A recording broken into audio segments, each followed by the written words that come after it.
by making films, and he really had a lot of energy, and I guess there's the other Stevie Wonder, not the one who's here tonight, but. Michael J. Fox nearly lost his life on a movie set, and yet few people ever talk about it. While filming Back to the Future Part 3, a hanging stunt went terribly wrong when the rope cut off blood flow to his brain. He dangled unconscious for several seconds before director Robert Zemeckis realized what was happening and ordered him cut down. That brush with death, terrifying as it was, became just one chapter in a story defined not only by risk and triumph, but also by a secret battle he fought for years while the world cheered his success. Michael J. Fox was working 18-hour days, smiling for the cameras, and carrying the weight of a devastating diagnosis that threatened to end his career before it truly began. His story is one of grit, heartbreak, and perseverance, one that continues to inspire millions. Michael Andrew Fox was born on June 9, 1961 in Edmonton, Alberta, Canada. His father, William Fox, was a career soldier in the Royal Canadian Corps of Signals, while his mother, Phyllis, worked as a payroll clerk but quietly harbored a love for acting. His childhood was shaped by two forces, the rigid order of military life and the creative spark he inherited from his mother. Growing up as an Army brat meant moving constantly. Because of his father's 25-year career, the Fox family relocated again and again, living in cities like North Bay and Chilliwack. By the time Michael was a preteen, he had already lived in 5 different places. Always being the new kid forced him to adapt quickly, read situations fast, and use humor as a way to make friends. Though it was a challenging life, it sharpened the quick wit that would later define him. When his father retired in 1971, the family finally settled in Burnaby, British Columbia, giving Michael his first taste of stability just as he entered his teenage years. Like so many Canadian boys, Fox first dreamed of a career in professional ice hockey. Inspired by legends like Bobby Orr, he poured himself into the sport with fierce determination. But while his teammates grew taller and stronger, Michael stopped growing at just 5 foot 4 inches. His size made competing at an elite level impossible, and he was forced to let go of his NHL dream. It was a crushing blow, but in losing hockey, he opened the door to a new future, one where his height would prove an advantage rather than a barrier. Fox had already been teaching himself guitar and playing in garage bands, but in high school he discovered something unexpected: drama class. In 1976, at only 15 years old, a teacher noticed his natural comedic timing and encouraged him to audition for a new sitcom on the Canadian Broadcasting Corporation. The show, Leo and Me, needed a small actor to play a 10-year-old boy. Suddenly, the very trait that ended his hockey career, his small stature, became the reason he was chosen. That audition changed everything. Despite having almost no professional experience, Michael landed the role, and with it, his first real paycheck as an actor. He played Jamie, the younger brother in the family. And though the show ran only 2 seasons, it marked the beginning of his career. By 1978, Fox was appearing in television movies such as Letters from Frank, where he portrayed a troubled teen grappling with his father's alcoholism. Casting directors began to request him by name, a rarity for someone so young. He earned about $1,500 per episode, a small fortune for a teenager at the time. At just 17, Canadian magazines were already featuring him as a rising star. That same year, he took on a role that would change how he thought about acting. At Vancouver's Phoenix Theatre, he joined the stage production of The Shadow Box, playing a young man dying of cancer. The Pulitzer Prize-winning play dealt with themes of mortality and grief, and at only 18, Michael was the youngest cast member by a decade. For 6 weeks, he performed 8 shows a week, earning just $200 weekly.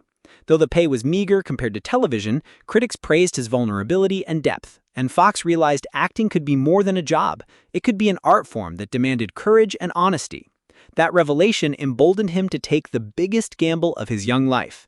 At 18, he turned down steady Canadian roles, packed his things, and moved to LA with only $500 in savings and no connections.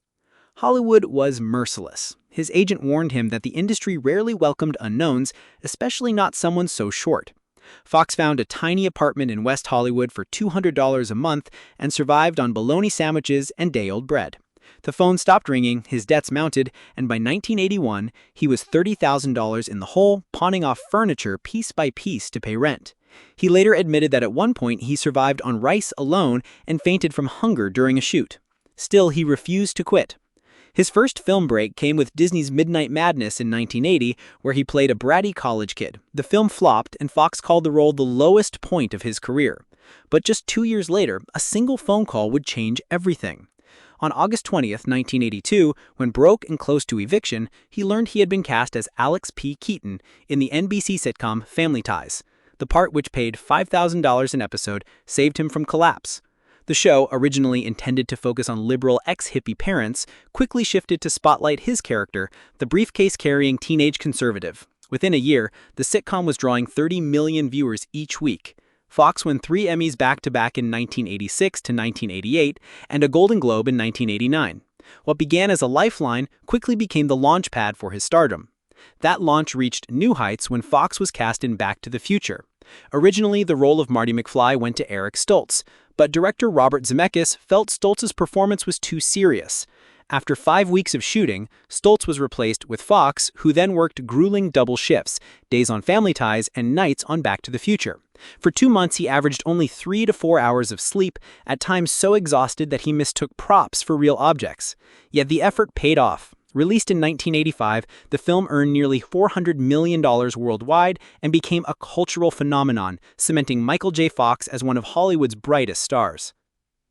Through the late 1980s and 1990s, his career soared with hits like Teen Wolf, The Secret of My Success, Casualties of War, and Doc Hollywood. He showed a remarkable ability to shift from comedy to heavy drama, with critics praising him for roles that displayed depth and intensity. By 1991, however, his life took a devastating turn. While filming Doc Hollywood, Fox noticed a twitch in his left pinky finger. At only 29 years old, he was diagnosed with early-onset Parkinson's disease. For years, he hid the diagnosis, masking his tremors with carefully timed medication, props, and rehearsed movements. Off-camera, he struggled with depression and alcohol, at one point admitting he was definitely an alcoholic. With the support of his wife, actress Tracy Pollan, and their children, he gave up drinking in 1992 and has remained sober ever since. Still, he kept his illness a secret until December 1998, when he revealed the truth on the cover of People magazine. Fans and colleagues rallied behind him, and instead of derailing his career, the news deepened the connection he shared with the public. By then, Fox had already launched Spin City, a sitcom that earned him 3 Golden Globes and an Emmy. But as Parkinson's advanced, he stepped away from the series in 2000 and turned his focus towards advocacy. That same year, he founded the Michael J. Fox Foundation for Parkinson's Research, which has since raised over $2 billion to fund groundbreaking studies. By 2023, it was funding more Parkinson's research than the U.S. government itself, leading to major breakthroughs, including a test that can detect the disease with 93% accuracy, a discovery hailed as the biggest since the introduction of levodopa in 1967. Even as his symptoms worsened, Fox continued to act selectively, winning an Emmy for Rescue Me and appearing in acclaimed roles on The Good Wife, Curb Your Enthusiasm, and Boston Legal. He also built a literary career, authoring 5 best-selling memoirs, including Lucky Man and No Time Like the Future. His audiobooks earned multiple Grammy nominations, with Always Looking Up winning Best Spoken Word Album. His writing revealed not only his humor and resilience, but also the raw struggles of living with Parkinson's for more than 30 years.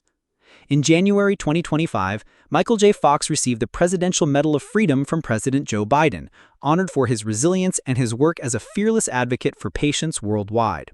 That same year, he surprised fans by returning to acting in the Apple TV Plus series Shrinking, reuniting with his Spin City co-creator. Later in the year, he will release his 5th book, Future Boy, Back to the Future and My Journey Through the Space-Time Continuum, a memoir reflecting on the year that changed his life, 1985. Now 64 years old, Fox admits living with Parkinson's is harder each day. He's spoken candidly about frequent falls and the loss of mobility, yet he has never lost his humor or optimism. His wife Tracy Pollan remains his constant partner, while friends like Ryan Reynolds describe him as someone who falls because he's unafraid to fly. More than just an actor, Michael J. Fox has become a symbol of perseverance, optimism, and unyielding hope. His foundation continues to drive research at an unprecedented scale, and his life story reminds us that even in the face of relentless challenges, courage and optimism can light the way forward.